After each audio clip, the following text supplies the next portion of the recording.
Hello, this is Chase Iron Eyes. I just wanted to thank everybody for paying attention to staying up to date with what's going on here on the ground at the Oceti Sakowin camps, the confluence of the Cannonball and Missouri rivers, which have become the site of the most monumental struggle for clean water, for non-privatized water, for Native Nations treaty rights and Native Nations inherent authorities to determine their own destiny, which have become the site of the constitutional struggle for all Americans who consider themselves true patriots, who understand First Amendment, who are willing to stand up for their rights, who are not willing to stand down, but to do this in peace and in dignity. For those who are calling for a clean energy economy now, we have the Army Corps of Engineers, which showed up on site today to do an assessment, and about half of the people in the camps came up to meet them to decide whether or not to grant them permission to come and assess the situation.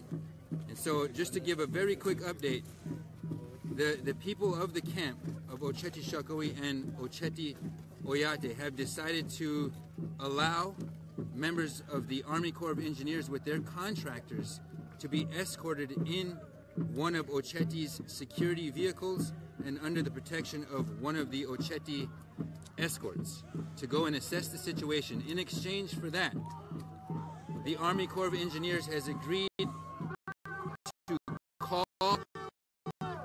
headquarters, to call DC, to see, then push back the date by which they intend to call for forceful assistance from North Dakota law enforcement and North Dakota National Guard. Now, you recall, I received personally a letter from the Army Corps of Engineers which states that they won't make that call until after February 22nd, which means February 23rd.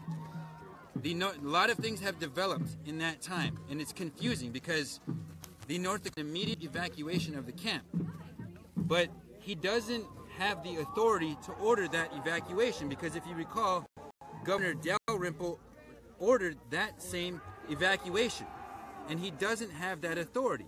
The United States Army Corps of Engineers must call for the assistance of North Dakota law enforcement and North Dakota National Guard to execute a forcible evacuation, and that's the only way it happens.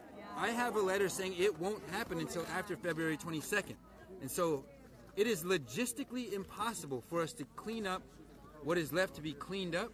We are all on the same page in that. We're all trying to move out of the floodplain, not because the Army Corps of Engineers is threatening us, or the state government is threatening us, or continuing to encroach upon us, but because natural instinct. Yes, Mother Earth is telling us that we have to move, and we're willing to do that. But we need time.